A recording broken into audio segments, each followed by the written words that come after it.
Hi, my name is Alistair Bonham, and this is my development report for my final major project, Mudar. The proposal for my FMP was to make a 3D environment in Unreal Engine 5 that is narrative-driven, atmospheric, and explorable.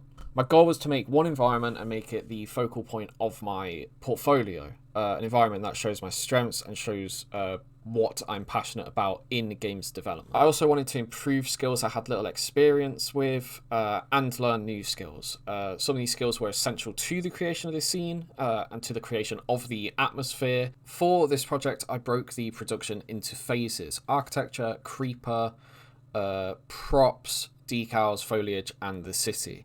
And I gave myself 2 weeks as a final phase for final touch-ups. Most of the phases went to plan except for the architecture phase, in which a 3-week delay had started. The 2 weeks for the final phase were also a backup for if I needed to spend those 2 weeks on, in the case of a delay occurring, but because it was 3 weeks, I had to decide on whether to cut out some of the props or cut out some of doing the foliage. So in that case, I decided to cut out doing the foliage. The project feel alive whilst the props make the environment feel lived in, and it being a courtyard, I thought it made more sense for it to feel lived in. Material layering was one of the new processes I learnt during this module. It gives artists control over the values of their materials in engine. This added flexibility reduces the amount of time editing, exporting, and re-importing textures between the texturing softwares and the engine. This process was used significantly in the architecture phase, but because of its reusability and flexibility, it was used for assets throughout production. It was probably the hardest process of the production, setting up material layering and wrapping my head around it.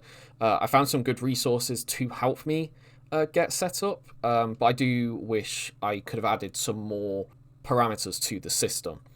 But I'm glad I spent the time to learn it and get experienced with it, because this is a core process used by artists in the industry and has been for years now. Vertex painting was another process I learnt for the texturing. It allows artists to break the repetition of tileable materials or trim materials by using the red, green, and blue channels of the mesh and putting the materials into those channels.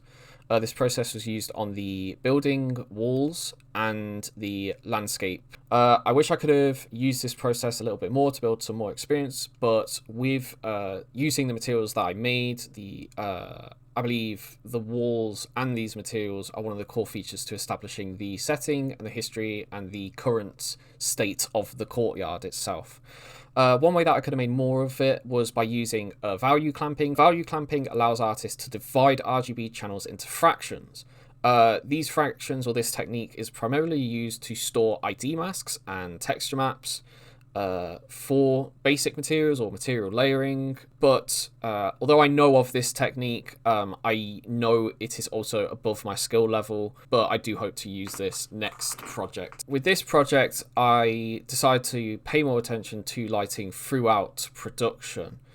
During each phase of production, I added the assets into the engine and would change the lighting in the scene to, like I said, draw attention to certain assets or just keep areas lit up.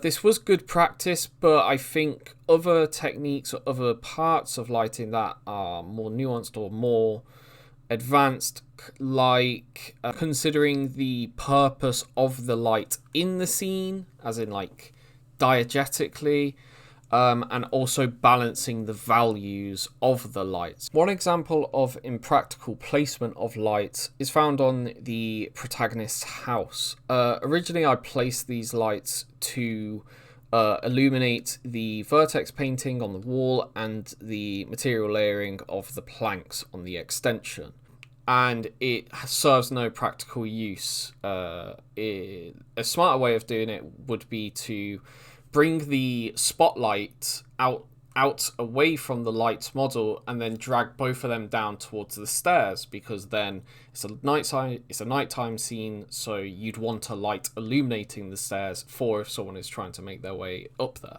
The light values in areas of my scene were unbalanced and contrasting.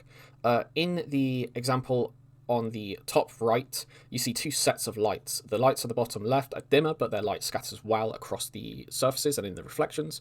But the previously mentioned lights on the right are too intense and their radius is not big enough, or their scattering is not seen and visible.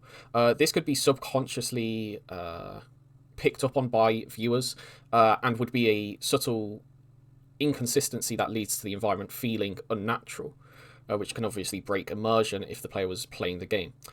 In the second example, you can see a splash of blue on the roof of the metal roofs. This was caused by a rec light that I set up with the colour of the Aurora Borealis rays to simulate their light. This light couldn't be simulated through the directional light or the skylight, so I made custom lights to simulate the real lighting. This was done to give the Aurora Borealis rays more presence, but I placed these rec lights high above the roofs and then gave their radius maximum, gave them maximum radius. The feedback I got was to, in both of these cases, make more use of the lights that I have, make them cover more area and make them a little bit more intense if they serve a big purpose. And in this case, with the Aurora Borealis rays, they served a massive purpose, as the Aurora Borealis rays served the story and are a key feature to telling the player this is an alien planet. So here are the progression shots of the production. First we start with the architecture phase. Here's just some of the models and the different ways that I modelled them. And then here is a screen grab of the final models for the buildings. Then it was the materials. These are all, as you can see in the at the bottom, here's the texture maps, roughness, metal, ambient occlusion, were all channel packed. And then here's some screenshots of the materials made in Designer. And then here are some screenshots of the architecture at the end of its production, so about halfway through production. Next was the creeper phase. Here's the models. And then here are the models textured and rendered in Substance Painter. I also made cables for the creeper phase. Next were the props. The top two are the generators that were created earlier. Here are all the assets in Substance Painter. The sign texture is there solely to show that it was a last minute addition and the base color was the only texture map and was actually used as the emission as well. Here are the props at the end of their phase. Next was the city phase. I started off by doing the landscape, and this was my first time doing landscape sculpting. As you can see, it has changed from looking like ice caps in the Antarctic to looking a bit more uneven and like natural terrain that you would maybe get in the Mediterranean. Here are the base color maps, base color texture maps that I used to paint on the terrain. Originally, these did have roughness and normal texture maps, but due to the size and tiling and the amount of screen space that the landscape took up, the detail was lost. Here are the models for the Empire ship. This went through a short iteration process because I already had the design down before starting the process, as I was getting on with the process. And as you can see on the right, there was actually a low poly and high poly model because for the Empire architecture, I was using the Greeble modifier, so which really quickly creates sci-fi patterns. As you can see from these renders and underneath the texture maps. Finally, for city phase, we're building the actual buildings. On the left are the local buildings, which are obviously very primitive, and then on the right, I used high to low baking for the skyscrapers, council estate apartments, and factories seen in the Empire side of the city.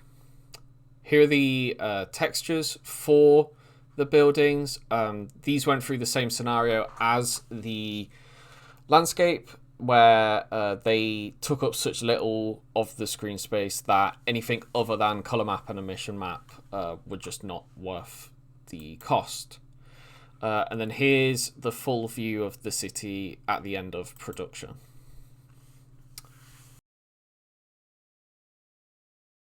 Here is some shots of the lighting.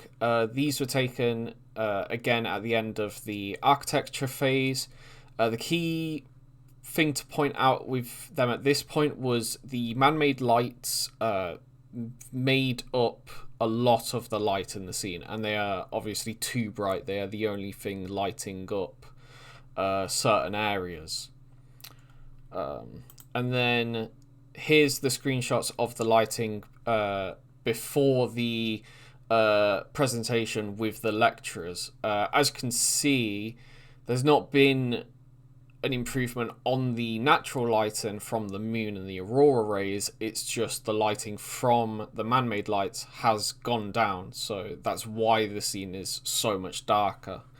It hasn't been picked up from the natural lighting. And then here you can see the final lighting pass.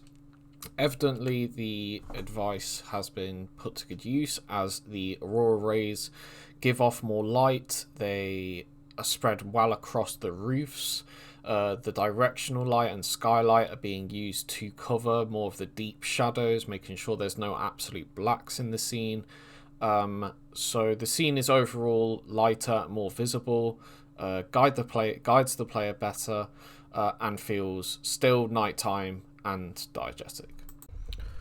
Overall, I am very happy with the outcome of my project. It's been really satisfying to finally get to finish and create this mental image I've had of this environment for close to a year now.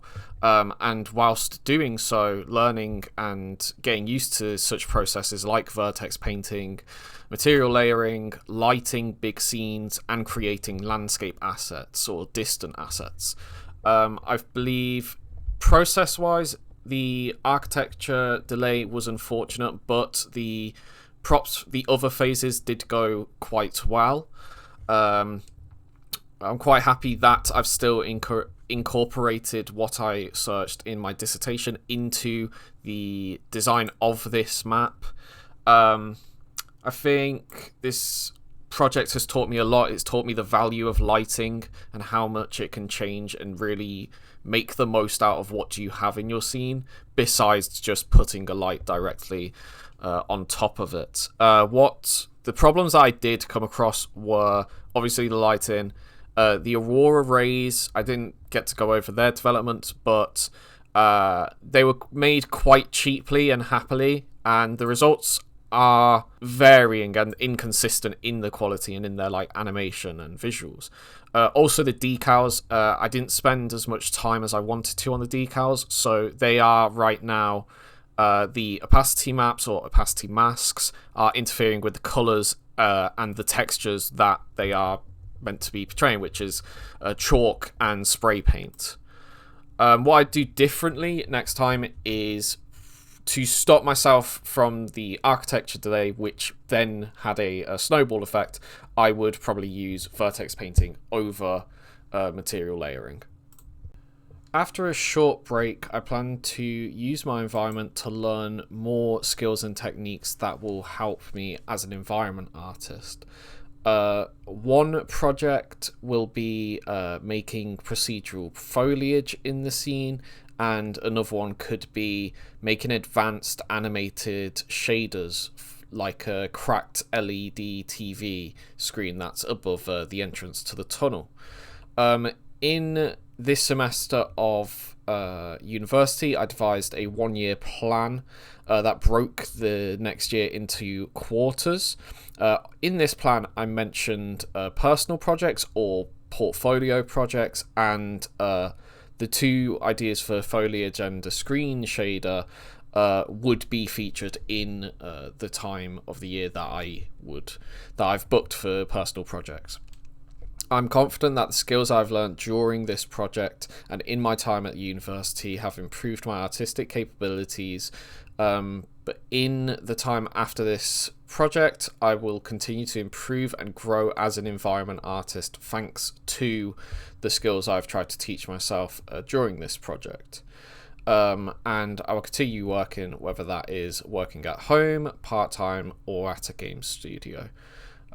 Special thanks to the names listed, and thank you for listening.